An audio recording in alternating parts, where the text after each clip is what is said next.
قرآن class number 60 میں 60 number میں ہم انشاءاللہ تعالی سورہ آل عمران کی آیت نمبر 180 سے آنورڈ سٹارٹ لیں گے۔ اعوذ باللہ من الشیطان الرجیم، بسم اللہ الرحمن الرحیم۔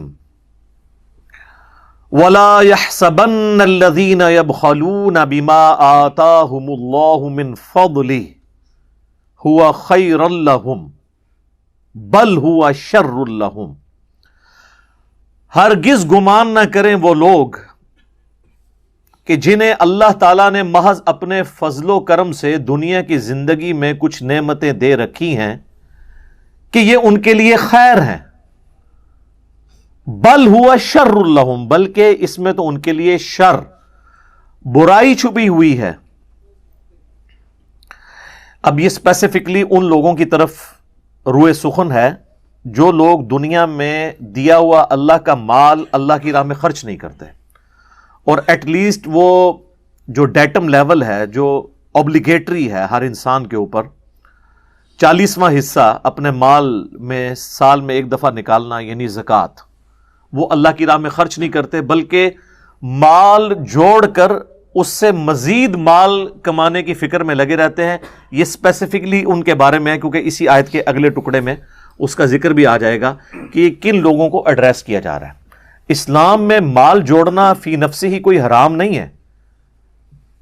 مال جوڑنا اگرچہ ڈسکریج کیا گیا ہے کیونکہ یہ فتنہ ہے، لیکن اس کی اجازت موجود ہے اگر کوئی شخص اس کی زکوٰۃ ادا کر دیتا ہے، اور وہ زکوٰۃ ظاہر ہے کہ ہر چیز کی ڈیفرنٹ ہے۔ زکوٰۃ کے قدیم اور جدید 70 احکام و مسائل کے اوپر میرا پوری ڈیٹیلڈ ویڈیو 2 گھنٹے کی ریکارڈڈ موجود ہے، مسئلہ نمبر 95B، جس کے اندر میں نے 70 سے زیادہ قدیم اور جدید مسائل بتائے ہیں زکوٰۃ سے ریلیٹڈ۔ جو پھلوں کی زکوٰۃ ہے وہ الگ ہے، جو زمین ہے اس کی زکوٰۃ الگ سے ہے، پھر زمین بارانی ہو تو الگ زکوٰۃ ہے، اگر ٹیوب ویل کے ذریعے آپ نے اسے سراب کرنا ہے اس کی زکوٰۃ الگ ہے۔ اسی طریقے سے گائے اگر کوئی شخص زیادہ تعداد میں پالتا ہے اس کی زکوٰۃ الگ ہے۔ پلاٹ جو خریدے ہوئے ہیں مال تجارت کے طور پر بیچنے کی غرض سے، اپنی انویسٹمنٹ کے پوائنٹ آف ویو سے، اس کی زکوٰۃ کا معاملہ الگ ہے۔ سونا اور چاندی جو جوڑا ہوا ہے اس کی زکوٰۃ الگ ہے۔ یہ ایک پورا ڈیٹیل ٹاپک ہے جو اب ظاہر ہے کہ میں اس کو دوبارہ سے تو نہیں کر سکتا۔ سورہ التوبہ کی آیت نمبر 60 کے اندر 8 مصارف آئے ہیں اللہ کی راہ میں جو زکوٰۃ کے۔ وہ آیت جب آئی تھی پچھلی ہماری قرآن کلاسز کے اندر، جو 344 لیکچرز کے اندر میں نے پوری قرآن کی ریکارڈنگ کروا دی ہے 9 سالوں کے اندر، تو اس آیت کے اوپر میں نے ڈیٹیل سے آلموسٹ 4 سے 5 گھنٹے کی گفتگو تھی 2 نشستوں میں نے زکوٰۃ سے ریلیٹڈ ساری چیزیں ڈسکس کی تھی۔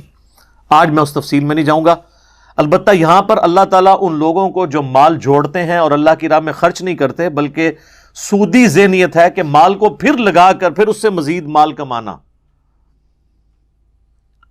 اور بس اسی 99 کے چکر میں لگے رہتے ہیں، ان کو اللہ تعالیٰ اس میں کہہ رہا ہے کہ یہ لوگ تو سمجھ رہے ہیں اللہ کا بہت فضل ہے۔ دنیا میں بھی آپ دیکھ لیں، جتنا بڑا بدماش ہے، جتنا بڑا پراپرٹی ڈیلر ہے، جس نے لوگوں کا مال ناجائز طریقے سے ہڑپ کیا ہوا ہے، کسی کی زمین پہ قبضہ کیا ہوا ہے، کسی نہ کسی موقع کے اوپر کوئی چھکا مارا ہوا ہے، وہ یہی سمجھتا ہے کہ جی میرے پہ تو اللہ کا بڑا فضل ہے۔ تو اللہ طرف ہمارا ہے کہ دنیا کی دولت کسی کو ملنا یہ اس کے لیے خیر نہیں ہے، عین ممکن ہے اس میں شر چھپا ہو اس کے لیے۔ وہ اسی آیت کے اندر اب اللہ تعالیٰ ذکر فرما رہا ہے، سَيُطَوَّقُونَ مَا بَخِلُوا بِهِ يَوْمَ الْقِيَامَةِ، اس مال کا توق ان کے گلوں میں ڈالا جائے گا جس کے ساتھ انہوں نے بخل کے ذریعے، کنجوسی کے ساتھ مال دنیا میں جوڑا تھا، یہ مال کا ایک توق بنا کے ان کے گلے میں ڈال دیا جائے گا۔ یہ ہار نہیں ہے، توق ہے۔ صحیح بخاری اور صحیح مسلم کی متفقن علیہ حدیث ہے، اللہ کے محبوب صلی اللہ علیہ وآلہ وسلم نے فرمایا، جس نے دنیا میں ایک بالشت زمین کسی کی دبا لی، ایک بالشت صرف 9 انچ، تو 7 زمینوں کا توق قیامت والے دن اللہ تعالیٰ اس کے گلے میں ڈالے گا۔ جناب یہ آپ کبھی یہ جو لوگ فوج کی نوکری کرتے ہیں نا، تو اس میں ایک ٹرم یوز ہوتی ہے پٹھو باندھنا، کسی کو سزا دینی ہوتی ہے نا، 20-25 کلو کا وزن اس کی پیٹھ پہ لاد دیا جاتا ہے اور پھر کہا جاتا ہے فلاں پہاڑی پہ چڑھ، اور جس کو 7 زمینوں کا توق لاد دیا جائے تو وہ تو آپ سمجھ سکتے ہیں کہ اس کا تو کچھ عمر ہی نکل جائے گا۔ صحیح بخاری اور مسلم دونوں میں یہ حدیث بھی موجود ہے کہ اللہ کے محبوب صلی اللہ علیہ وآلہ وسلم نے فرمایا، جس نے دنیا میں مال جوڑا، اور اس کے لیے ٹرم عربی میں استعمال ہوتی کنز، وہ مال جو آپ جوڑ کے رکھتے ہیں اور اللہ کی راہ میں خرچ نہیں کرتے، کنز بنا کے رکھا، اللہ تعالیٰ وہ مال ایک گنجے سانپ کی صورت میں اس کے گلے میں توق بنا کے ڈال دے گا جو اس کی باچھیں یوں چیر دے گا۔ اور اس کا کلائمیکس ہے سورہ التوبہ کے اندر، جس میں اللہ تعالیٰ نے فرمایا کہ جو کنز بنا کے رکھتے ہیں سونا چاندی اور دنیا کے مال و دولت کو، قیامت والے دن ہم انہی دھاتوں کو پگھلائیں گے اور یہ پگھلا ہوا سونا اور چاندی ان کی پیٹھ پہ، ان کے ماتھوں کے اوپر اور ان کے پہلوؤں کے اوپر داغیں گے۔ آپ ذرا امیجن کر سکتے ہیں یہاں پہ کبھی سٹیل مل کی آپ جہاں پہ وہ لوہا گرم کیا جا رہا ہوتا ہے اور لیکوڈ فارم میں ہوتا ہے، اس کے اندر کوئی انگلی رکھنا تو بڑی دور کی بات ہے، اس کے قریب سے بھی نہیں کوئی گزر سکتا۔ تو سونا چاندی جو لوگ جوڑ کے رکھتے ہیں، اللہ تعالیٰ فرماتا ہے یہ گرم کر کے نا داغ لگایا جائے گا ان کو، ان کے اوپر نشان رکھے جائیں گے، اور پھر اللہ تعالیٰ فرمائے گا یہ ہے وہ کنز جو تم دنیا میں جوڑ کے رکھا کرتے تھے۔ یہ سورہ توبہ میں آیات آ جائیں گی۔ تو یہ بہت کریٹیکل ایشو ہے مال سے، اسی لیے اللہ کے پیغمبروں کے ماننے والے لوگ وہ زہد کی زندگی گزارا کرتے تھے، کیونکہ اس کے اندر فتنہ پوشیدہ ہے۔ 2-4 اصحاب کی آپ کو مثال ملتی ہے کہ وہ مالدار تھے، لیکن وہ مثال بھی آدھی کوٹ کی جاتی ہے، جو انہوں نے اللہ کی راہ میں خرچ کیا ہوا ہے اس کا کوئی ذکر ہی نہیں کرتا۔ جامعہ ترمذی میں حدیث ہے، 3 مواقع پر سیدنا عثمان کو اللہ کے محبوب صلی اللہ علیہ وآلہ وسلم نے جنت کی بشارت دی۔ پہلی دفعہ جب انہوں نے مسجد نبوی کی وسعت کے لیے زمین وقف کی خرید کے، دوسرے موقع پر جب میٹھے پانی کا کنواں نہیں تھا جو عرب کے ریگستانی ماحول میں ایک ایشو ہوتا تھا، وہ لے کے انہوں نے اللہ کی راہ میں خیرات کیا، اور تیسرا غزوہ تبوک جو جیش العسرہ تنگی والا جہاد تھا سب سے مشکل، اس میں انہوں نے ساز و سامان کے لدے ہوئے اونٹ اللہ کے نبی علیہ السلام کی خدمت میں پیش کر دیے۔ اور جامعہ ترمذی میں تو الفاظ ہیں کہ 1000 سونے کی اشرفیاں دیں، اور نبی علیہ السلام اتنے خوش ہوئے کہ آپ نے وہ اشرفیاں اپنی جھولی میں ڈالی اور ان کو یوں الٹ پلٹ کرتے تھے اور فرماتے تھے عثمان آج کے بعد جنتی ہے چاہے جو مرضی کرے۔ لیکن وہ اسی کو کہا گیا جس نے جو مرضی نہیں کرنا تھا، اللہ کی مرضی والا کام کرنا تھا، انہی کو گارنٹی دی گئی ہے۔ 1000 اشرفیاں آپ امیجن کر سکتے ہیں؟ 4 سونے کی جو اشرفیاں ہوتی تھی نا جنہیں دینار کہا جاتا تھا، وہ آج کا 7.5 تولے سونا بنتا ہے، اور 7.5 تولے سونا آج کل آپ سمجھ لیں، چلے راؤنڈ اپ بھی کر کے 1 ملین تو بن ہی جاتی ہے نا رقم۔ 4 دینار 1 ملین آج کا، اور 1000 دینار آپ امیجن کر سکتے ہیں، اور یہ ایک موقع۔ سر یہ بات کرنا آسان ہے، لہذا ان امیر اصحاب کی مثال دینا غلط ہے، اتنا حوصلہ کسی کے اندر نہیں ہوتا۔ یہاں پہ بھی جتنے امیر لوگ ہیں نا، آپ ان کے دسترخوان چلتے ہوئے دیکھیں گے، اللہ کی راہ میں انہوں نے خیراتی ادارے بنائے ہوئے ہوں گے، اور اگر آپ ان سے پوچھیں کہ یار آپ اپنی زکوٰۃ کیلکولیٹ کرتے ہیں، وہ کہتے ہیں جی ہم تو بغیر حساب و کتاب کے اللہ کی راہ میں دیتے ہیں۔ تو یہ کون سا دین ہے جس میں بغیر حساب و کتاب کے اللہ کی راہ میں دیا جاتا ہے؟ یہ لوگوں نے ایک عجیب سی ٹرم بنائی ہوئی ہے، بغیر حساب و کتاب کے۔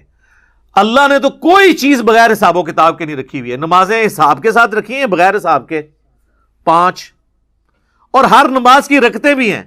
اگر کوئی فجر کی 2 کی بجائے 3 پڑھ لے کے خیر ہے یا اللہ ایک فالتو ہی رکھ لے، تیرے ساتھ کیا حساب کرنا، اس کے وہ 2 بھی 0 سے ملٹیپلائی ہو جائیں گے۔ یہ کیا آپ نے لوگوں کو ڈاکٹرن سمجھا دی ہے بغیر حساب و کتاب کے؟ نہیں، ایک ایک چیز حساب کے ساتھ ہے۔ طواف کعبہ کے چکر ہے 7 ہیں، 8 کریں گے تب بھی طواف نہیں ہوگا، 6 کریں گے تب بھی نہیں ہوگا۔ دنیا میں بھی اگر کسی تالے کو آپ نے کھولنا ہے تو اس کی چابی کے کنگرے ہیں، ایک کنگرا زیادہ ہو یا کم ہو وہ تالا نہیں کھلتا۔ حساب کتاب اس لیے رکھا جاتا ہے تاکہ کسی آپ ڈیکورم کے ساتھ چیزوں کو فالو کریں۔ قرآن بغیر حساب و کتاب کے تو نازل نہیں ہوا، 114 صورتیں ہیں اس کی، ہر صورت کی مخصوص آیات ہیں۔ اس طرح نہیں ہوتا، یہ صرف انہوں نے جان چھڑائی ہوتی ہے، اصل میں انہیں یہ ڈر ہوتا ہے ہم نے حساب و کتاب کیا تو ابھی تو ہم 5 روپے خرچ کر رہے ہیں، ہمیں تو 5 لاکھ روپے خرچ کرنا پڑ جانا ہے۔ تو وہ کہتے ہیں بغیر حساب کے کر رہے ہیں. اچھا تو ان سے پوچھے جو آپ اپنے کاروباری معاملات ہیں بغیر حساب و کتاب کے کرتے ہیں؟ نہیں. تو اللہ تعالیٰ نے بھی ہاں بغیر حساب کے آپ اس وقت کریں جب آپ ڈیٹم لیول اچیو کر لیں, 2.5% زکات دے دی, اس کے بعد آپ بغیر حساب و کتاب کے جتنا مرضی دیں. لیکن جب تک آپ کیلکولیٹ نہیں کریں گے ہر سال کہ آپ کی زکات, آپ کے ایسٹ کتنے ہیں, اس کے اگینسٹ آپ کی زکات کتنی بنتی ہے, آپ کس طرح نکال سکتے ہیں؟ لوگوں کا نمازوں پہ زور ہے, عمروں پہ زور ہے, زکات کے معاملے میں آگے کھوتی مر جاندی ہے انہوں نے, کیونکہ پیسہ نکالنا پڑتا ہے. ویسے تو آپ کو لگتا ہے بڑا آسان ہے جی, لاکھ روپے پہ 2,500 بہت آسان ہے, 1 کروڑ پہ 2.5 لاکھ بھی شاید آسان ہو, 1 ارب پہ 2.5 کروڑ نکالنا یہ مشکل ہو جائے گا. اور اگر 10 ارب ہیں تو آپ دیکھ لیں کہاں پہ بات جا کے نکلے گی. تو یہ جب بڑی رقم ہوتی ہے نا تو پھر تو اس کے اگینسٹ وہ جو خرچ کر رہے ہوتے ہیں وہ بہت کم ہوتا ہے. تو کیلکولیشن کرنا ضروری ہے. تو اللہ تعالیٰ ہمارا یہ توق ان کے گلوں میں ڈالا جائے گا. اسی لیے اصحاب رسول صلی اللہ علیہ وآلہ وسلم رضی اللہ عنہم اجمعین اور اہل بیت علیہم السلام اجمعین, ان کی زندگی آپ دیکھیں گے بڑی فقر میں گزری ہے. بخاری مسلم دونوں میں حدیث ہے ابو ذر غفاری کے بارے میں, میرا ایک کلپ بھی ہے. حضور علیہ السلام فرمایا ابو ذر وہ احد پہاڑ دیکھ رہے ہو؟ کہتے ہیں میں دل میں سوچنے لگا کہ حضور مجھے کسی کام سے وہاں بھیجیں گے, تو میں نے کیلکولیشن شروع کر دی کہ میں جاؤں گا اور اس ٹائم تک نماز تک واپس آ جاؤں گا. ظاہر ہے احد پہاڑ وہاں سے ایٹ لیسٹ 5-6 کلومیٹر تو ہے مسجد نبوی سے. تو نبی علیہ السلام فرمایا کہ اگر یہ احد پہاڑ سونے کے برابر ہو تو 3 دن نہیں گزریں گے کہ میں اللہ کی راہ میں خرچ کر دوں گا. اور آپ نے کیا ہے پریکٹیکلی, آپ کی فقر کی زندگی اڈاپٹڈ تھی. آپ صلی اللہ علیہ وآلہ وسلم کو اللہ نے غزوہ خیبر کے بعد مال غنیمت خمس کے ذریعے وسعت دے دی تھی, لیکن پھر بھی نبی علیہ السلام نے پوری زندگی زکوٰۃ نہیں دی. مال جوڑے ہی نہیں ہے, زکوٰۃ کہاں سے ہوگی؟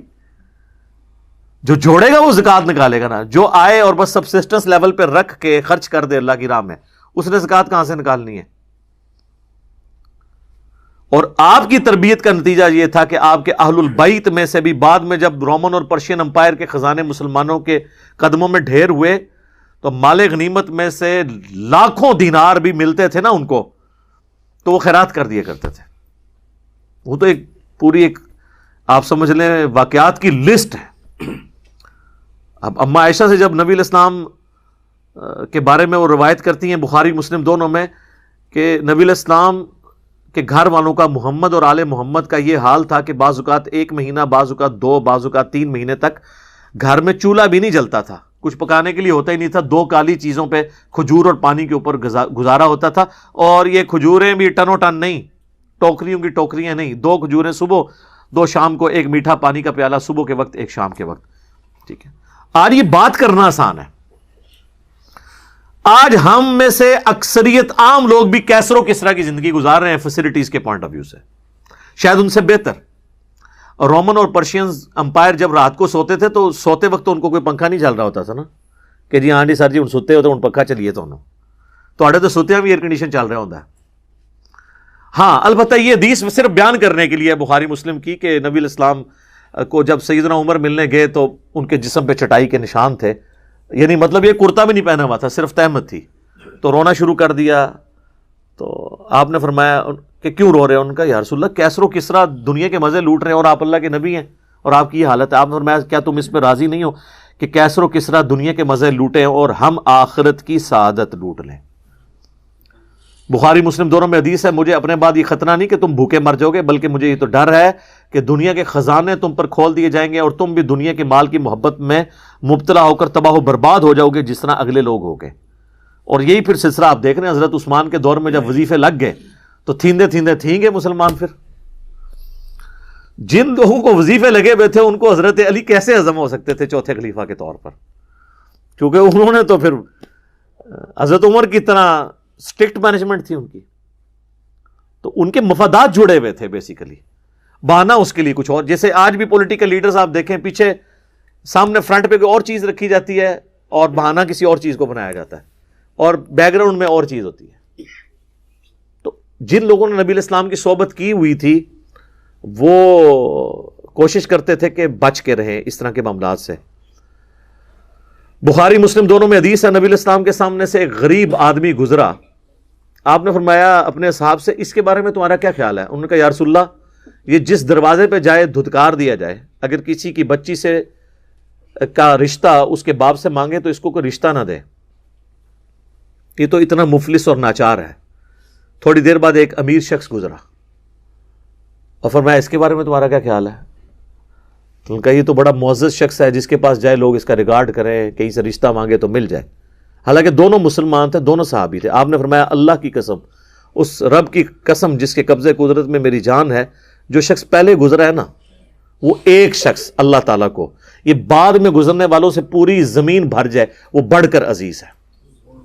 جی مسلم شریف کی حدیث ہے کہ نبی علیہ السلام نے فرمایا کہ میرے غریب اصحاب میرے امیر اصحاب سے 40 سال پہلے جنت میں چلے جائیں گے.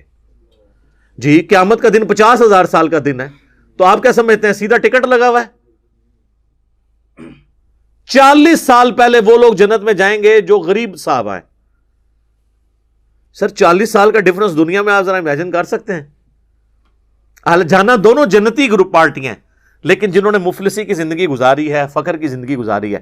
اسی لیے صحیح بخاری مسلم میں آتا ہے عبداللہ بن عمر ہمیشہ غریب صحابہ کے ساتھ اپنا وقت گزارا کرتے تھے، اور لوگ پوچھتے تھے کیوں؟ وہ کہتے تھے اس لیے کہ میں نے خود حضور سے سنا ہے کہ میرے غریب ساتھی جو ہے نا میرے امیر ساتھیوں سے 40 سال پہلے جنت میں جائیں گے. یہ تو میرا ایک فیوریٹ ٹاپک ہے اور میں پورے پیشن کے ساتھ اس پہ بول سکتا ہوں، اس لیے کہ میں صرف باتیں نہیں کرتا ہوں، میں کوشش کرتا ہوں کہ میں اپنی زندگی میں بھی اس چیز کو اڈاپٹ کروں. تو یہ معاملہ بڑا خطرناک ہے. بخاری اور مسلم دونوں میں حدیث ہے، نبی علیہ السلام اکثر دعا کیا کرتے تھے اے اللہ محمد اور آل محمد کو بس اتنا ہی رزق دینا کہ ان کی سانسیں چلتی رہیں سبسسٹنس لیول کے اوپر. تو آج جن کے پاس ڈھیروں مال و دولت نہیں ہے ان کو پریشان ہونے کی ضرورت نہیں ہے. ویسے تو کہتے ہیں غلامی رسول میں موت بھی قبول ہے، اور نبی علیہ السلام سے اپنی محبت کے راگ بھی الاپتے رہتے ہیں، لیکن نبی علیہ السلام کی جو پریکٹیکل زندگی ہے وہ اگر اڈاپٹ کی جائے نا تو ساری یہ غلامیاں آپ کی جو ہے نا اس کے دعوے باہر نکل آئیں گے، پتہ چل جائے گا. تو کیونکہ قرآن حکیم کی ساری تعلیمات جو ہیں وہ کنڈیم کرتی ہیں مال و دولت کو زیادہ تعداد میں جوڑنا، کیونکہ یہ فتنے میں مبتلا کر دینے والی چیز ہے. لیکن یہ جواز ہے، اور وہ اس کے ساتھ کہ آپ نے اللہ کی راہ میں خرچ کرنا ہے، پھر آپ بے شک جوڑیں. لیکن میں آپ کو یہ بتا دوں کہ اس وقت جتنے لوگ ارب پتی بنے ہوئے ہیں نا، انہوں نے زندگی میں کم از کم ایک چھکا ضرور مارا ہے کسی وقت میں. کہیں نہ کہیں انہوں نے ایسا معاملہ کیا ہے اور وہ تھریش ہولڈ پوائنٹ کراس ہوا اور اب معاملات چل پڑے. ورنہ حلال کے مال میں ساتھ ساتھ زکوٰۃ نکالیں تو مشکل ہوتا ہے کہ اس بڑے لیول پہ انسان پہنچ جائے. پہنچ سکتا ہے لیکن بہت کم. پھر ظاہر ہے کہ انسان کو آخرت کی فکر بھی ہوتی ہے. میں بالکل وہ صوفیوں والی بات نہیں کر رہا کہ جناب آپ جو کچھ مال ہے تو وہ مولوی صاحب کے حوالے کر کے تاکہ ان کے بچے وہ یاشی کرتے رہیں اور آپ خود بیٹھ جائیں. نہیں نہیں نہیں، یہ نہیں میں کہہ رہا. میں کہہ رہا ہوں جس چیز کا جتنا ریشو پروپورشن ہے اتنی ایفرٹ اس کے اندر پٹ کریں. لوگ 3 نوکریاں کرتے ہیں، جب ان کو کہا جائے کہ قرآن ایک صفحہ ترجمے سے پڑھنے کہتے ہیں ٹائم ہی نہیں ملتا. تو میرے بھائی ٹائم اسی ٹائم میں سے آپ نے ٹائم نکالنا ہے نا. اپنا ٹائم ٹیبل بنائیں، ریشو پروپورشن میں چیزوں کو ڈیوائڈ کریں. ویسے لوگ کہتے ہیں جی دین دنیا ساتھ ساتھ. او سر یہ نہ بات کیا کریں، یہ دنیا کا مشکل ترین کام ہے. دین دنیا ساتھ ساتھ یعنی 12 گھنٹے آپ نے دین کو دینے ہیں اور 12 دنیا کو. آپ تو 12 منٹ نہیں نکال سکتے اگر اسپیسیفکلی دیں. اگر کہتے ہیں نا ہم یہ باقی سارے معاملات بھی، رزق کمانا بھی عبادت ہے، یہ ٹھیک ہے، یہ اپنی جگہ ہے، لیکن اسپیسیفکلی جس طرح آپ دنیا کو ٹائم دیتے ہیں اسی کنسنٹریشن کے ساتھ دین کو ٹائم دینا بڑا مشکل کام ہے. وہ تو آپ نے کرنا ہی کرنا ہے کہ آپ نے زندگی کے ہر لمحے میں دیکھنا ہے کہ کون سی چیز اللہ اور اس کے محبوب صلی اللہ علیہ وآلہ وسلم کی نافرمانی کی طرف لے کے جا رہی ہے اور کون سی تابع فرمان بننے کی طرف. وہ تو آپ نے کرنا ہے. 0-1 بولین الجبرا والی صاحب ہے، وہ چلنا ہے، لیکن اسپیسیفکلی بھی تو ٹائم نکالنا ہے. اسی ٹائم میں سے ٹائم نکالنا ہے، وہ مشکل کام ہو جاتا ہے. تو اللہ تعالیٰ ہمارا یہ ان کے لیے شر ہے اور ان کے گلے میں توق ڈالا جائے گا قیامت والے دن.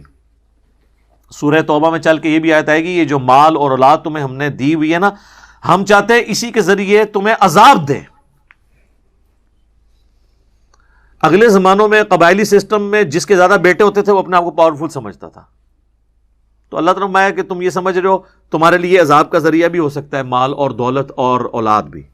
دیکھ لیں کتنے لوگ ہیں ذلیل و خوار ہو گئے. میں پاکستان میں کتنے ارب پتی لوگوں کو جانتا ہوں جن کی اولاد ان کو منہ پہ گالیاں نکالتی ہے, کوڑی کی عزت نہیں کرتی ہے. کتنے شریف ماں باپ ہوتے ہیں اور اولاد ان کے لیے وبال جان بن جاتی ہے. اور واصف علی واصف صاحب کہتے ہیں میں ایک مسجد میں گیا تو میں نے ایک شخص کو دیکھا, بلکہ وہ تو بتا رہے تھے داتا دربار کا, کہ اس کی مسجد میں ایک شخص بیٹھا ہوا تو وہ اللہ سے دعا کر رہا کہ اللہ آج سے 25 سال پہلے جو میں نے تجھ سے دعا کی تھی وہ واپس لے لے. تو کہتے ہیں میں نے کہا یہ کیا دعا کر رہا ہے؟ تو کہا کہ وہ کہنے لگا میری صرف بیٹیاں ہی بیٹیاں تھیں تو میں نے رو رو کے اللہ تعالیٰ سے ایک بیٹا مانگا اور وہ پڑ گیا نشے میں, میرا سارے گھر کا سامان بیچ گیا. اب میں کہتا ہوں اسے تو بہتر تھا کہ اولاد نہ ہی ہوتی. یہ چیز اللہ تعالیٰ نے مسئلہ تقدیر سمجھایا نا قصہ موسیٰ اور خضر میں قرآن حکیم کے اندر, جو ایک بچے کی گردن مروڑ دی تھی. وہ ناک قتل نہیں کیا تھا, اسرائیل کی ڈیوٹی اس نے سنبھالی تھی. اس نے چھوٹی عمر میں اللہ نے کہا کہ موت اس کو دے دی ہے, اس نے بڑے ہو کے تیرے لیے وبال بننا تھا. اس سے اللہ نے مسئلہ تقدیر سمجھایا کہ اگر دنیا میں آپ کو کوئی تکلیف پہنچے تو آپ اس میں چھپے ہوئے شر کو یاد کر لیں. یہ نہ 25 سال بعد دعا کر رہے ہوں کہ اللہ واپس لے لے. تو اللہ نے اگر شروع واپس لے لیا تو آپ یہ سمجھیں اسی میں میرے لیے بھلائی ہے. سورۃ البقرہ میں ہے بعض چیزوں میں تم سمجھتے ہو وہ بظاہر خیر نظر آ رہی ہے, اس میں شر تمہارے لیے چھپا ہوتا ہے, اور بعض اوقات کوئی شر والی چیز ہے اس میں خیر تمہارے لیے چھپا ہوتا ہے. اللہ جانتا ہے, تم نہیں جانتے. تو اس لیے اگر کوئی اللہ کی طرف سے تکلیف آئے تو انا للہ و انا الیہ راجعون, یہ ہمارا ایٹیچیوڈ ہونا چاہیے.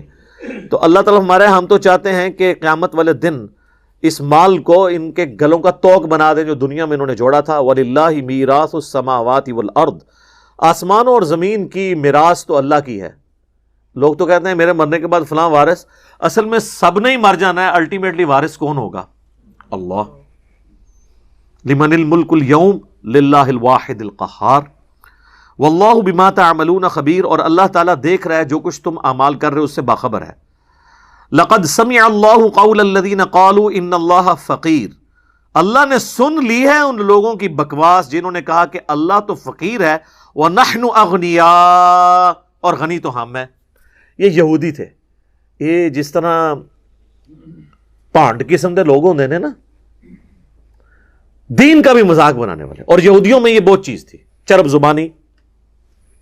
کہا گیا کہ کہنا حتتن, اے اللہ ہمارے گناہوں کو معاف کر دے. جب جیریکو سٹی میں داخل ہونا ہے, یروشلم فتح ہوگا, انہوں نے کہنا شروع کر دیا حنتتن, ہمیں گندم چاہیے. الفاظ کو بگاڑنا. کہا گیا کہنا تم نے سمعنا و اطعنا, سنا اور ہم نے اطاعت کی. یہ کہتے تھے سمعنا و عصینا, سنا اور نافرمانی کی. ہر چیز کو بگاڑ کے الٹی بات کرنی. اور یہاں پر بھی انہوں نے مزاح کے طور پہ یہ بات کی کہ اللہ فقیر ہے, غنی تو ہم ہوئے. کیوں؟ دیکھو اللہ تعالیٰ بار بار کہتا ہے کہ مجھے قرض حسنہ دو, اللہ کی راہ میں خرچ کرو. تو امیر تو وہ ہوگا جو خرچ کرے, جو مانگ رہے ہم سے وہ تو خود غریب ہے.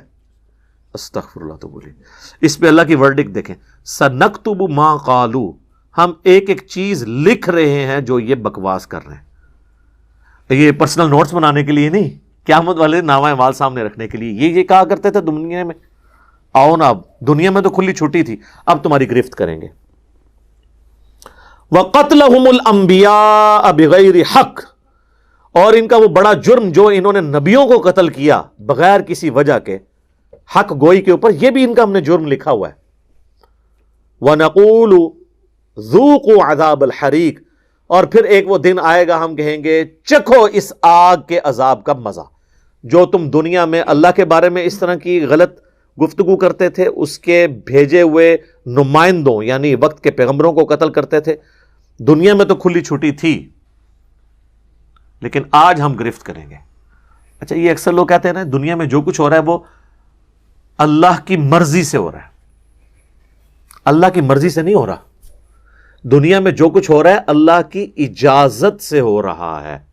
مرضی اس کی یہ نہیں ہے کہ نبیوں کو قتل کیا جائے, مرضی اس کی یہ نہیں ہے کہ لوگ برائی کے اندر مبتلا ہوں.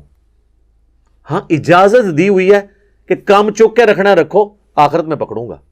اور اگر میرے پیغمبروں کی اطاعت اختیار کرو گے آخرت میں جنت دوں گا. اجازت ہے, یہ نہیں ہوگا کہ اذان ہوئی ہے تم نماز نہیں پڑھتے تو زمین میں دزا دیے دو, نہیں, زمین نہیں تمہیں کھینچے گی. اذان ہوئی تمہارے آٹومیٹکلی نہ تم مسجد کی طرف قدم بڑھیں گے اور نہ کسی برائی کی طرف, تمہارا اپنا اختیار ہوگا. انا ہدیناہ السبیل اما شاکرا و اما کفورا, ہم نے ہدایت کا راستہ واضح کر دیا ہے, تمہاری مرضی ہے, چاہے تو شکر گزاری کی روش اختیار کرو خواہ نہ شکری کی. تو یہ جو لوگ کہتے ہیں نا جی وہ جو کچھ ہو رہا ہے جی اللہ کی مرضی ہے نا جی, اللہ کا ہی فضل ہے نا جی, تو اس حوالے سے سورہ الزمر کی ایک آیت ہے جو مسئلہ تقدیر کے حوالے سے بڑی کریٹیکل ہے.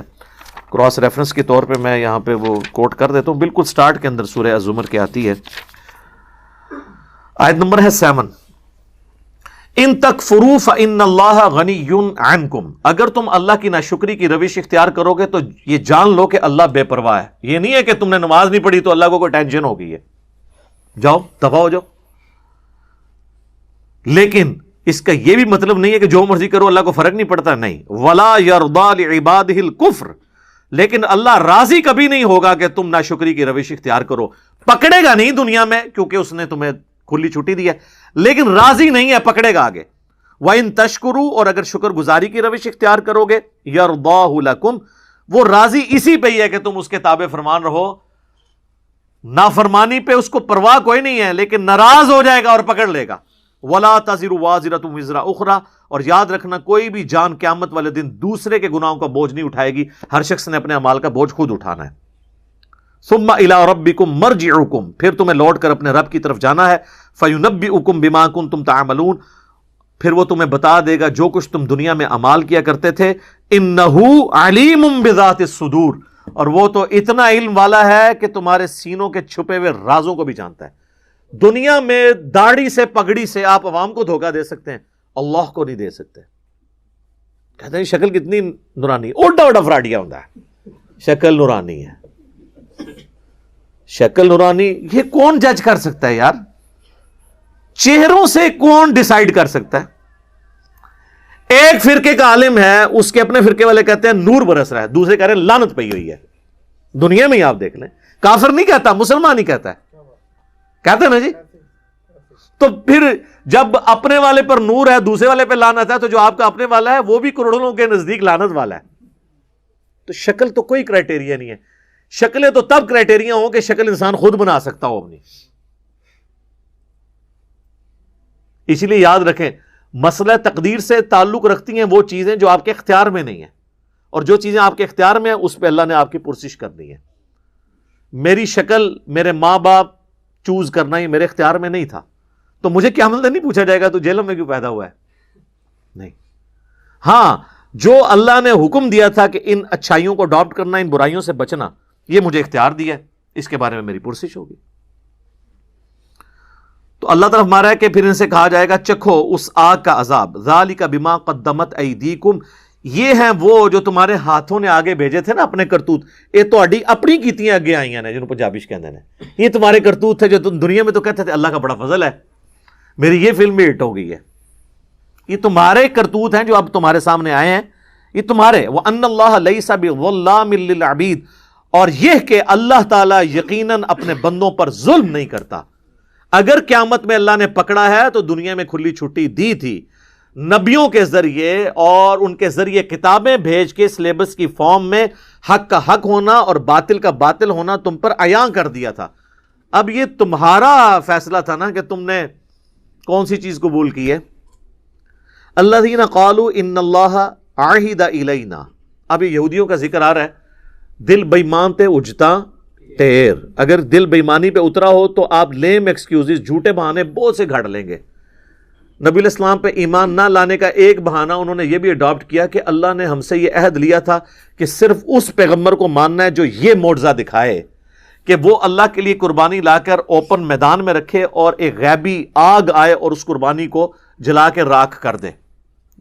کیونکہ یہ بنی اسرائیل میں یہ ہوا کرتا تھا.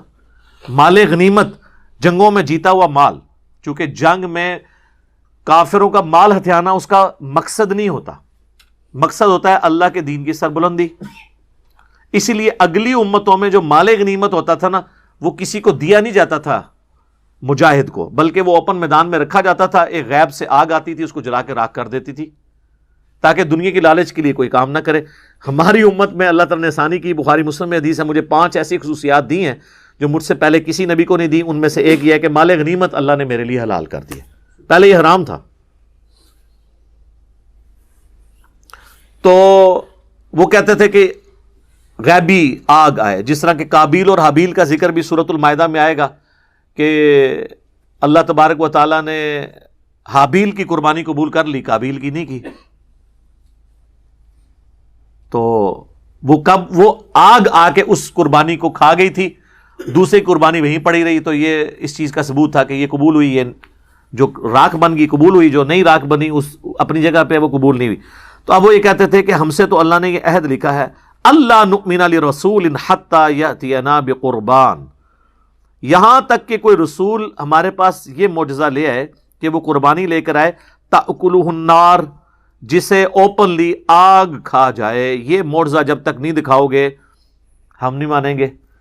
اللہ تو میں قل, اے نبی ان سے فرما دیجئے, قد جاءکم رسل من قبلی, مجھ سے پہلے بھی کئی رسول آئے ہیں, بالبینات, روشن دلائل لے کر, وبالذی قلتم, اور وہ معجزے بھی لے کر آئے جو تم مجھ سے ڈیمانڈ کر رہے ہو. فلم قتلتموہم ان کنتم صادقین, تو تم نے ان پیغمبروں کو کیوں قتل کر دیا تھا اگر تم سچے ہو اپنی بات میں؟ ان کے لیے کوئی اور بہانہ کر لیا ہوگا. یہاں بھی یہی ہوتا ہے, آپ کوئی دین کی بات کریں, کہتے ہیں ڈگری لے کے آئے, ڈگری لے کے آ جائیں تو کہتے ہیں نہیں ڈگری تو آپ نے لی ہے لیکن وہ تو پھر کہیں گمراہ ہے. تو اینڈ رزلٹ تو پھر لگتے وشکار ہی رہا نا. پاویں سر جڑا پاؤں کی طرف رکھیں یا سر رکھیں آپ سرہانے کی طرف, کمر تو درمیان میں رہے گی. اینڈ رزلٹ یہی ہوتا ہے. اور اگر آپ اس فرقے کی ڈگری بھی لیں تو آگے بات پتہ کرتے ہیں بندہ ساڑا سی, لیکن بعد تمہیں پتہ زیادہ پڑھ کے نا خراب ہو گیا. اتنے بانے ہیں. میں کہتا ہوں شیطان بھی ہنستا ہوگا کہ علماء کرام کی تحقیقات کے اوپر, علماء کرائم, علماء کرام نہیں, علماء کرائم, میں مجرم علماء کی بات کر رہا ہوں, اہل حق کی بات نہیں کر رہا. لیکن آپ نے مجھ سے پوچھنا نہیں کہ اہل حق کدھر ہیں. تو اللہ تعالیٰ ہمارا ہے کہ اگر تم نے پیغمبروں کو ماننا ہی ہوتا تو ان سے پہلے جو رسول گزرے. اچھا یہاں پہ رسول جو ہے بمانا نبی کیا ہے, یہاں پہ یعنی لغت کے معنوں میں یوز ہوا ہے, ورنہ میں نے پہلے بھی کئی دفعہ بتایا کہ جو ہم اصطلاح کے معنوں میں نبی اور رسول کا فرق کرتے ہیں, اس فرق میں کبھی رسول قتل نہیں ہوئے. قتل ہمیشہ انبیاء ہوتے تھے, کیونکہ رسول تو خود یہ دھمکی دیتے تھے کہ ہم پہ ایمان لاؤ, ادروائز بڑے دن کا عذاب آپ پکڑے گا. اگر وہ خود اٹھا لیے جائیں یعنی شہید کر دیے جائیں, تو وہ دھمکی تو انہوں نے کافروں کو لگائی تھی, خود کیسے قتل ہو گئے. تو وہ اللہ تعالیٰ کا اصول ہے. کتب اللہ لأغلبن انا ورسلی, سورۃ المجادلہ میں آیا کہ اللہ تعالیٰ نے یہ طے کر لیا کہ میں اور میرے رسول غالب رہیں گے. یہاں پہ رسول کا لفظ آیا, لیکن رسول اپنے لغت کے معنوں میں, کوئی بھی بھیجا ہوا. ایون سورہ یاسین میں آپ دیکھیں گے انبیاء نے جو اپنے فرستادے آگے بھیجے ان کے لیے بھی رسول کا لفظ استعمال ہوا ہے. یعنی انبیاء کے صحابہ بھی رسول ہیں, وہ رسول ہیں رسول اللہ کے رسول, یعنی رسول اللہ کے بھیجے ہوئے رسول. ٹھیک ہے, اس لیے آپ دیکھیں حضرت ابوبکر کو کہا جاتا تھا خلیفۃ الرسول, یعنی نبی علیہ السلام کے بعد صحابہ نے اجماع سے ان کو چنا. جب حضرت عمر آئے نا تو ان کے لیے پھر لفظ استعمال ہوا خلیفۃ الرسول, رسول اللہ کے خلیفہ کا خلیفہ. حضرت عمر نے سوچا کہ جناب یہ تو معاملات آگے چلیں گے, تو اصحاب نے, حضرت عمر نے نہیں, باقی صاحب نے مشورہ کیا کہ یہ تو ہماری زبان اتنی دیر ہمیں انتظار کرنا پڑتا ہے, کوئی آپ کو چھوٹا سا نام رکھ لیتے ہیں.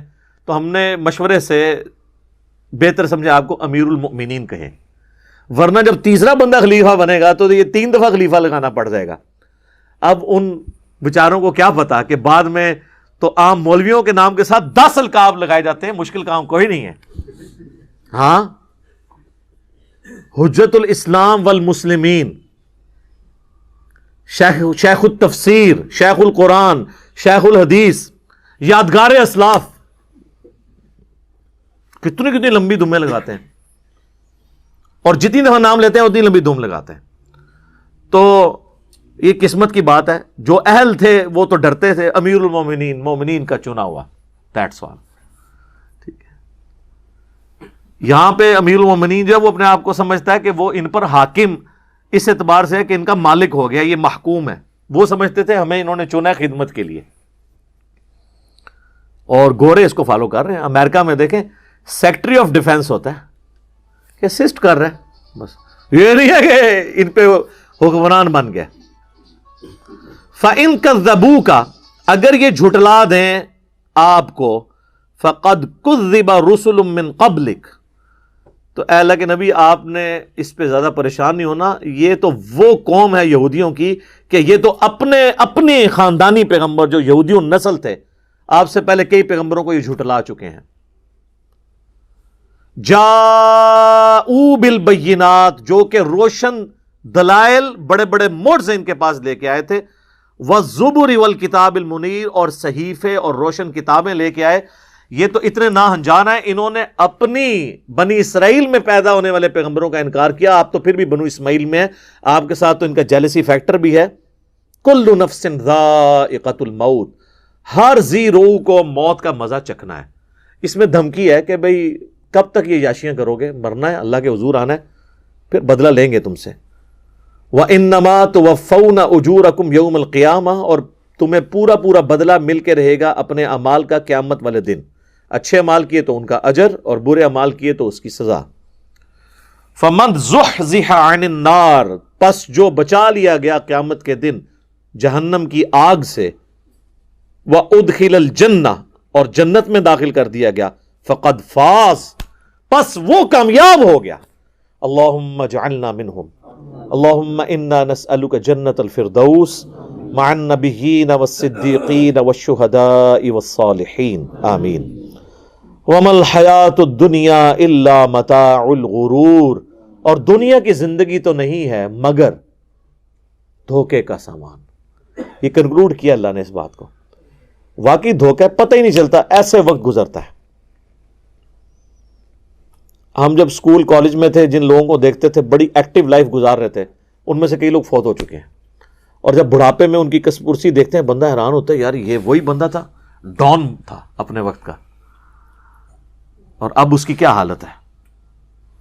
تو یہ غرور دنیا میں بھی اللہ ٹوٹتا ہوا دکھاتا ہے اگر کسی کے اندر موجود ہے. تو دنیا جو ہے یہ دھوکے کا سامان ہے. ایسا دھوکہ ہے کہ پتہ ہی نہیں چلتا وقت گزرنے کا, اور وقت گزرتا چلا جاتا ہے. لَتُبْلَوُنَّ فِي أَمْوَالِكُمْ وَأَنفُسِكُمْ ہم تمہیں ضرور آزمائیں گے تمہارے مال اور تمہاری اپنی جانوں میں.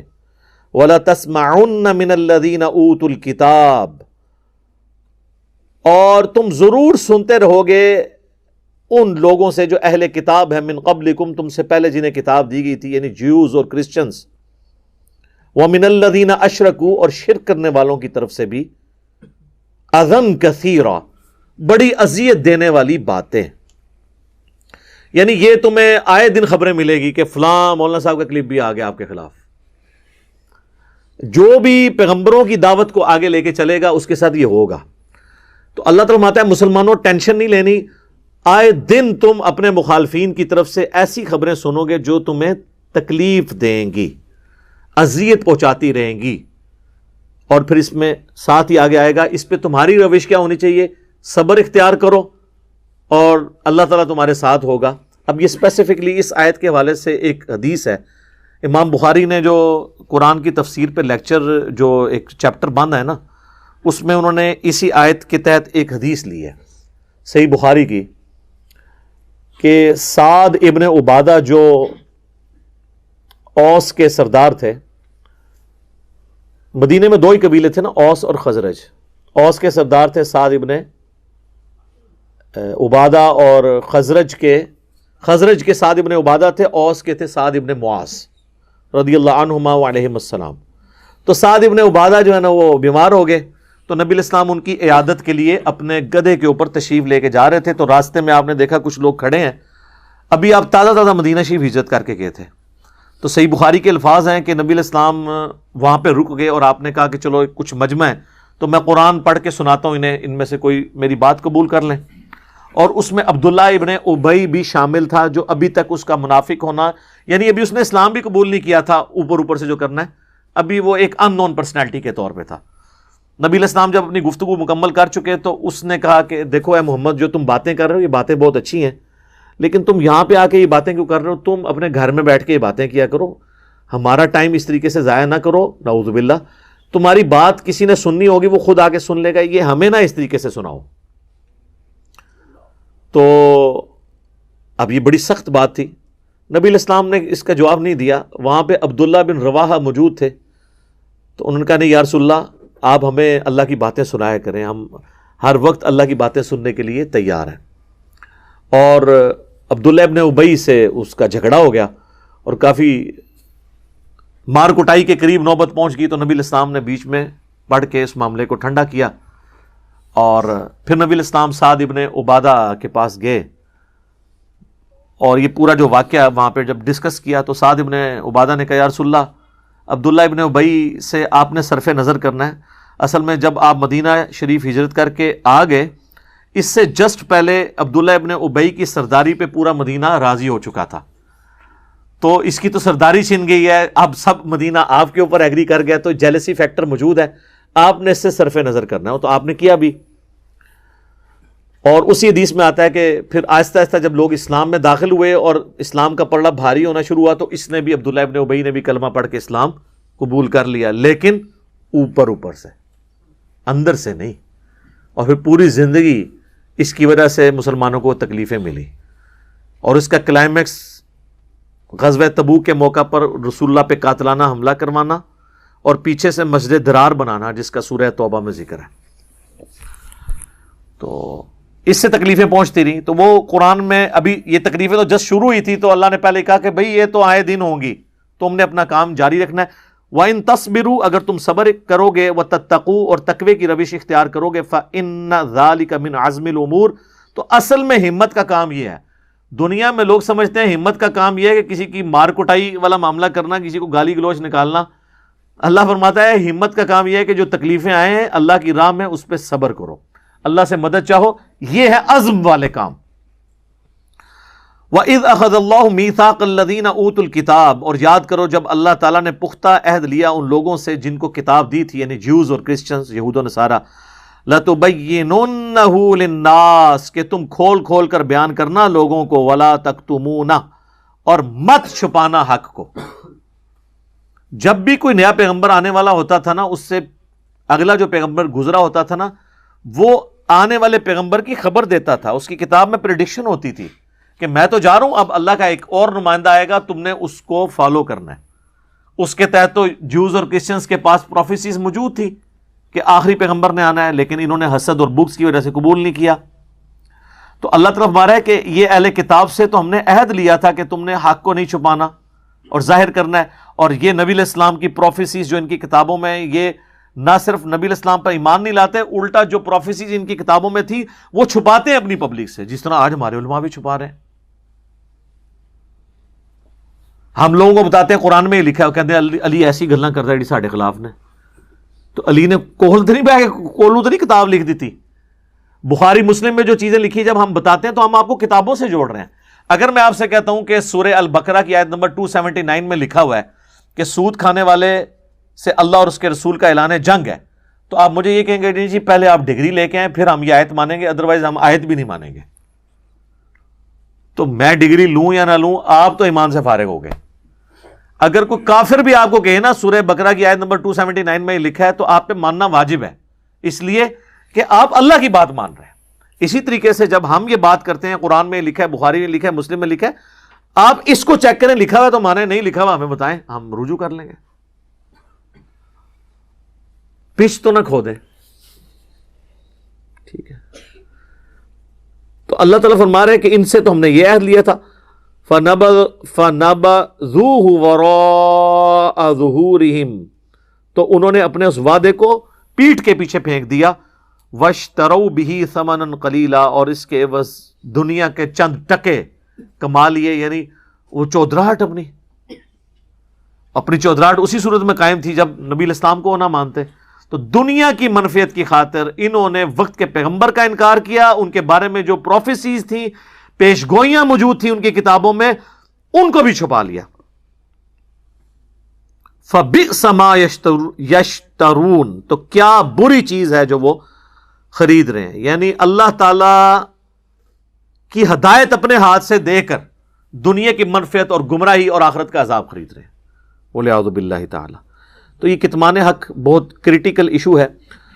جامع ترمذی، ابو داؤد اور ابن ماجہ میں حدیث ہے، سنن نسائی میں بھی ہے، مشکات کے اندر بھی آپ کو پہلی جلد میں کتاب العلم چیپٹر میں ترمذی ابو داؤد کے حوالے سے ملے گی کہ نبی علیہ السلام نے فرمایا دنیا میں جس سے کوئی حق کی بات پوچھی گئی، علم کی بات، اور وہ اسے معلوم تھی، اس کے باوجود اس نے چھپا لی، تو قیامت والے دن آگ کی لگام اس کے منہ میں ڈالی جائے گی کہ تجھے یہ پتا تھا، تو نے کیوں چھپایا؟ کتمان حق اتنا بڑا ایشو ہے، اس لیے بہت کرٹیکل احادیث بھی اصحاب رسول نے مرتے مرتے بیان کر دی ہیں کہ قیامت والے دن ہم پہ یہ عذاب نہ آ جائے کہ ہم نے یہ دین کا یہ حصہ چھپا کیوں لیا۔ یہاں لوگ کہتے ہیں امت کے وسیع تر مفاد میں چھپا لو، اور قرآن کہتا ہے لعنتی ہے جو چھپائے گا۔ جو چیز اللہ نے قرآن میں بیان کر دی، نبی علیہ السلام نے اپنی سنت میں صحیح الاسناد احادیث کے ذریعے ہم تک پہنچا دی گئیں، اب اس میں چھپانے والی بات کون سی رہ گئی؟ اگر کوئی چھپانے والی بات ہوتی تو اللہ کے نبی خود چھپا جاتے، جیسا کہ منافقین کے نام آپ نے صرف حذیفہ ابن یمان کو بتائے، امت کی ضرورت نہیں تھی، تو ٹھیک ہے، آج تک ہم نے بھی آپ کو نہیں بتایا کہ کس کس کی پیٹھ پہ دوبیلا پھوڑا نکلا اور اس کی موت اس پھوڑے سے ہوئی۔ بڑا زور لگا بیٹھے لوگ، ہم سے پوچھتے ہیں کہ کون ہے؟ جو مسلم شریف میں اوپر تلے 3 احادیث ہیں کہ میرے صحابہ میں 12 منافقین ہیں، ان میں سے 8 کے پیٹھ پہ ایک دوبیلا پھوڑا نکلے گا جس کی گرمائش وہ سینے میں محسوس کریں گے اور وہ کبھی بھی جنت میں داخل نہیں ہوں گے۔ تو ہم نے تو کبھی نہیں کسی کو بتایا، اس لیے کہ اس سے دین کا کوئی حصہ مکمل نہیں ہونا تھا۔ ہاں، جو چیزیں دین سے تعلق رکھتی تھی، جو نبی علیہ السلام نے ایز اے پروفیسیز بتائیں اور ان کی بعد میں ہمیں چیزیں نظر بھی آئیں، وہ ہم بتاتے ہیں۔ جس طرح کہ صحیح بخاری میں 2812 نمبر حدیث ہے، عمار کو ایک باغی جماعت قتل کرے گی، عمار ان کو اللہ اور جنت کی طرف بلائے گا اور وہ جماعت دوزخ کی طرف بلا رہی ہوگی، تو ہم آپ کو بتا دیتے ہیں کہ بھائی سیدنا عمار ابن یاسر مولا علی کے ساتھی تھے، ان کو قتل کرنے والے مخالفین آل امیہ تھی، تو کلیئر کٹ ہے۔ تو یہ ہم ضرور کرتے ہیں کہ جو چیز جتنی واضح ہے وہ ہم نے بتا دی، تو اسی لیے کرتے ہیں کہ یہ چیزیں چھپانے والا لعنتی ہے۔ اس کا کلائمیکس سورۃ البقرہ کی آیت نمبر 159 اور 160 ہے، جو ہم نے اپنے کربلا والے ریسرچ پیپر کے سٹارٹ کے اوپر لکھی ہے کہ جو لوگ اللہ تعالیٰ کی طرف سے نازل ہوئی بھی چیزوں کو چھپا لیتے ہیں بعد اس کے کہ ہم نے لوگوں سے بیان کی تھی، ان پہ اللہ کی لعنت، فرشتوں کی لعنت اور تمام لعنت کرنے والوں کی لعنت، سوائے ان لوگوں کے کہ جو توبہ کر لیں، اپنی اصلاح کر لیں اور جو چیزیں چھپائی تھی وہ بیان کر دیں، تو ایسوں کی توبہ اللہ قبول کرے گا۔ سورۃ البقرہ آیت نمبر 159 اور 160۔ تو یہاں پہ بھی علماء یہود کا کردار مسلمانوں میں بھی لوگ ادا کر رہے ہیں۔ لا تحسبن الذین یفرحون بما اتوا، ہرگز آپ یہ خیال نہ کریں جو لوگ خوش ہو رہے ہیں اپنے کرتوتوں کے اوپر، وَيُحِبُّونَ أَن يُحْمَدُوا بِمَا لَمْ يَفْعَلُوا، کہ ان کی تعریف کی جائے ایسے کاموں پر جو انہوں نے کیے نہیں ہیں، فَلَا تَحْسَبَنَّهُمْ بِمَفَازَةٍ مِّنَ الْعَذَابِ، تو ان کے متعلق یہ گمان نہ کرنا کہ وہ امن میں ہے، بلکہ وہ تو عذاب میں ہوں گے۔ وَلَهُمْ عَذَابٌ أَلِيمٌ، اور ان کے لیے دردناک عذاب ہے۔ وَلِلَّهِ مُلْكُ السَّمَاوَاتِ وَالْأَرْضِ، اور زمین و آسمان کی بادشاہی اللہ کے لیے ہے۔ واللہ علی کل شیء قدیر، اور اللہ تعالی ہر چیز پر قادر ہے۔ یہ جو آیت ہے نا جی، بہت کریٹیکل آیت ہے، اسی پہ آج ہمارے یہ گفتگو کنکلوڈ ہو جائے گی کیونکہ پیچھے 4 منٹ رہ گئے آلموسٹ۔ اگلے درس میں سورہ آل عمران کی آخری جو 11 آیات ہیں کریٹیکل، ان فی خلق السماوات والارض واختلاف اللیل والنہار، جو بخاری مسلم میں آتا ہے کہ نبی علیہ السلام روزانہ تہجد کے وقت وضو کرنے سے پہلے جب اٹھتے تھے تو یہ آیات آسمان کی طرف دیکھ کے پڑھتے تھے، پھر آپ وضو کر کے تہجد کے نوافل ادا کرتے تھے۔ یہ 11 آیات کے اوپر میرا الگ سے ایک ڈیٹیل لیکچر ہے، انسان کی ہدایت کے 5 بنیادی سٹیپ، مسئلہ نمبر 64، وہ ریکارڈڈ ہے۔ تو یہ متقاضی ہیں کہ اگلا پورا درس جو ہے ان 11 آیات پہ ہو۔ تو یہ جو آیت گزری کہ اللہ تعالیٰ فرما رہا ہے کہ وہ لوگ خوش نہ ہوں، گمان نہ کریں کہ جو لوگ خوش ہوتے ہیں اپنی ان کارستانیوں پر اور پسند کرتے ہیں کہ ان کی تعریف ان چیزوں پہ کی جائے جو انہوں نے نہیں کی۔ اس کے کانٹیکسٹ میں موجود ہے کہ صحیح بخاری کے اندر امام بخاری لے کے آئے ہیں کتاب التفسیر چیپٹر میں کہ غزوہ احد کے موقع پر کئی منافقین جو ہیں وہ جہاد سے پیچھے رہ گئے تھے۔ اب وہ رہے تو بزدلی کی وجہ سے تھے، اور وہ یہ خواہش کرتے تھے کہ اللہ کے نبی علیہ السلام ہماری تعریف کر دیں۔ اللہ کے نبی کیسے کریں؟ اور دل میں خوش تھے کہ دیکھو اتنے لوگ مرے ہیں، ہماری جان بھی بچ گئی، اور اب ہم جب واپس آئے تو کئی لوگوں نے بہانے کیے، یا رسول اللہ میری بیوی بیمار تھی، نہیں تے تقدے تسی جناب ایسی تے تیسی انہاں دی کافراں دی. بس مینوں یہ مسئلہ بن گیا سی تو بہانے کر رہے تھے. تو اللہ تو ہمارا یہ چاہ رہے ہیں کہ جو انہوں نے کام کرنا بھی نہیں تھا اور ان کی تعریف لوگ کریں کہ ہاں یار اے منڈا ہوندا نا انہیں کام چک دینا سی. کون نہیں سی چکنا انہیں سر, وہ تو دھوکھا دے کے بیٹھے ہوتے. ٹھیک ہے نا جی. ادھر بھی آپ دیکھ لیں ہمارے پولیٹیکل لیڈرز کو دیکھ لیں, جب وہ اپوزیشن میں ہوتے ہیں تو ان کے آپ دعوے دیکھیں, لگتا ہے کہ یہ حکومت میں آئے تو فاسٹسٹ گروئنگ اکانومی اس ملک کی ہو جائے گی اور آگے بیڑا غرق کر دیتے ہیں. تو اللہ تعالیٰ فرما رہا ہے کہ یہ چاہتے ہیں کہ خواہش کی جو انہوں نے کام نہیں کیے ان کے, اللہ تعالیٰ فرما رہا ہے ان کے لیے عذاب ہے. اچھا اب اس میں بڑی خطرناک بات تھی کہ اگر کسی شخص کی کسی ایسی بات پہ تعریف کی جائے جو اس نے نہیں کی ہوئی تو اس کو اللہ فرما رہا ہے ہم ضرور عذاب دیں گے.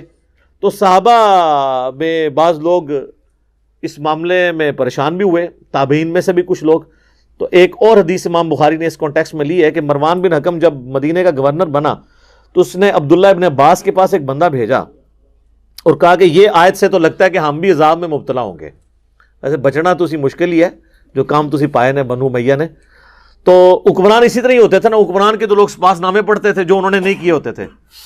یہاں پہ بھی آپ دیکھتے ہیں جب حکمران یا بڑے لوگ کہیں پہ جاتے ہیں جو القابات خود شرم محسوس کر رہے ہوتے ہیں کہ ہمیں ان کے ساتھ منسوب کیا جا رہا ہے, وہ بھی خوش ہو رہے ہوتے ہیں کہ جی انہوں نے یہ کر دیا, جی بڑا کارنامہ دکھا دیا.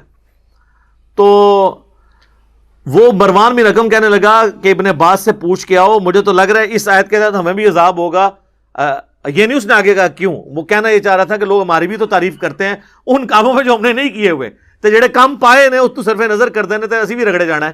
تو پوچھ کے آؤ کہ یہ آیت کے تحت تو پھر کوئی بھی نہیں بچے گا.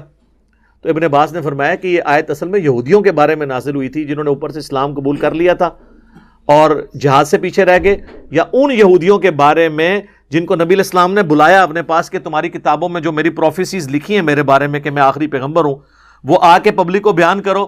تو انہوں نے وہ بیان کرنے کے بجائے ادھر ادھر کی باتیں کرنی شروع کر دی. تو کچھ ساتھی جو حضور کے بیٹھے تھے انہوں نے ان کے لیے چاند ایک تعریفی کلمات بول دیے کہ چلو یار جو بھی ہے بندہ سینسیبل ہے, بڑا ڈیسنٹ بندہ ہے. تو اللہ تعالیٰ فرمایا کہ اگر حضور کے ساتھیوں نے تمہاری تعریف بھی کر دی ہے تو یہ چیز تمہیں جنت میں نہیں لے کے جائے گی. تم سے جو کام پوچھا گیا تھا, جو کام تمہارے ذمہ لگایا تھا وہ تو تم نے نہیں کیا اور تم یہ سمجھ رہے ہو کہ تمہاری تعریف. تو اس سے کتنا خطرناک رزلٹ نکلا کہ نبی علیہ السلام کی مجلس میں بھی اگر کسی کی تعریف بیان ہو اور اس کے کرتوت برے ہوں تو اللہ فرما رہا ہے عذاب اسے ہم نے دینا ہے. کیوں؟ حساب تو اللہ نے کرنا ہے. سورہ توبہ میں آئے گا کہ اے نبی یہ جھوٹے بہانے لگا کر جو جہاد سے پیچھے رہ گئے یہ آپ کو تو راضی کر لیں گے لیکن اللہ کو تو راضی نہیں کر سکتے. اللہ تو ان کے سینوں کے چھپے ہوئے راز بھی جانتا ہے. اللہ سے تو کوئی نہیں بھاگ سکتا. مخلوق کو تو آپ 100 بہانے کر سکتے ہیں. بعض اوقات نبی علیہ السلام ایک انٹیلیجنٹ آدمی تھے, آپ کو وہی کے بغیر اگرچہ نہیں پتا چلتا تھا کہ کون جھوٹ بول رہا ہے لیکن فیس ریڈنگ سے, بہانے خوریوں سے, اس سے عام ایک ٹیچر کو بھی اندازہ ہو جاتا ہے کہ یہ جو بچہ یہ بہانہ کر رہا ہے یہ واقعی اس کی بجلی رات کو گئی ہوئی تھی یا اس نے کام صحیح تھی کیا. تو حضور آپ کی شفقت تھی. سورہ توبہ میں بھی آیا کہ یہ جب اکیلے ہوتے ہیں کہتے ہیں یہ نبی تو نرے کان ہے, نعوذ باللہ. جیسے کان جو ہے نا صرف بات سن سکتا ہے, اس کو انالائز نہیں کر سکتا جب تک دماغ نہ ہو, یعنی وہ کہتے تھے نعوذ باللہ. تو اللہ نے فرمایا کہ اے نبی ان سے فرما دو کہ یہ نبی کا کان ہونا تمہارے لیے رحمت ہے. اگر یہ تمہارے اوپر گرفت کرنا شروع کر دیں تم بچو نہیں. یہ ان کی شفقت ہے کہ بہانے. کسی نے کہا یا رسول اللہ میں تو تبوک پہ نہیں جا سکتا آپ کے ساتھ, میری بیوی بیمار ہے. ٹھیک ہے. کسی نے آگے کہا جی میرے ساتھ یہ مسئلہ ہو گیا ہے, بخار ہے. آپ نے یہ بھی نہیں کہا کہ لے چیک کرنا ہے بھی ہے کہ نہیں. ٹھیک ہے. لیکن اللہ نے ایک چیز نوٹ کی بھی تھی. لیکن دیکھ لیں جس کا بارے میں حضور کو پتا تھا, ابو ذر غفاری کے بارے میں جب کہا گیا کہ وہ بھی رہ گیا, انہوں نے کہا ابو ذر نہیں رہ سکتا. اور حضور کو پتا تھا کہ آپ کے مخلص ساتھی کون ہے. تو حضرت ابو ذر کا ذکر تو آپ کو پتا ہے کہ رقت قلبی میں اضافہ کر دیتا ہے. میرا یوٹیوب پہ کلپ ہے ابو ذر غفاری صادق, وہ آپ یوٹیوب پہ اشک بار آنکھوں سے دیکھنے والا کلپ ہے. وہ خاص کیفیت میں جو فی البدی باتیں میری زبان سے اللہ نے نکلوائی ہیں وہ آپ وہی دیکھیں تو آپ کو پتہ چلے کہ دنیا سے زہد کی زندگی کس چیز کا نام ہے. اور نبی علیہ السلام کے سچے اصحاب جو واقعی دنیا کو 3 طلاقیں دے چکے تھے اور آخرت کی زندگی پر انہوں نے قناعت اختیار کر لی تھی کہ آخرت ہی اللہ سے لیں گے, ان کا اوڑھنا بچھوڑنا کیا ہوا کرتا تھا. اللہ تعالیٰ سے دعا ہے جو حق بات میں نے کہی اللہ تعالیٰ ہمارے دلوں میں راسخ فرمائے, اگر جذبات میں میرے منہ سے کوئی غلط بات نکل گئی تو اللہ تعالیٰ ہمیں معاف بھی فرما دے، ہمارے دلوں سے اسے محو بھی کر دے، ہمیں کتاب و سنت کی تعلیمات پر عمل کر کے دوسرے بھائیوں تک پہنچانے کی توفیق عطا فرمائے۔ سبحانک اللہم وبحمدک، اشہد ان لا الہ الا انت، استغفرک واتوب الیک، وما علینا الا البلاغ المبین۔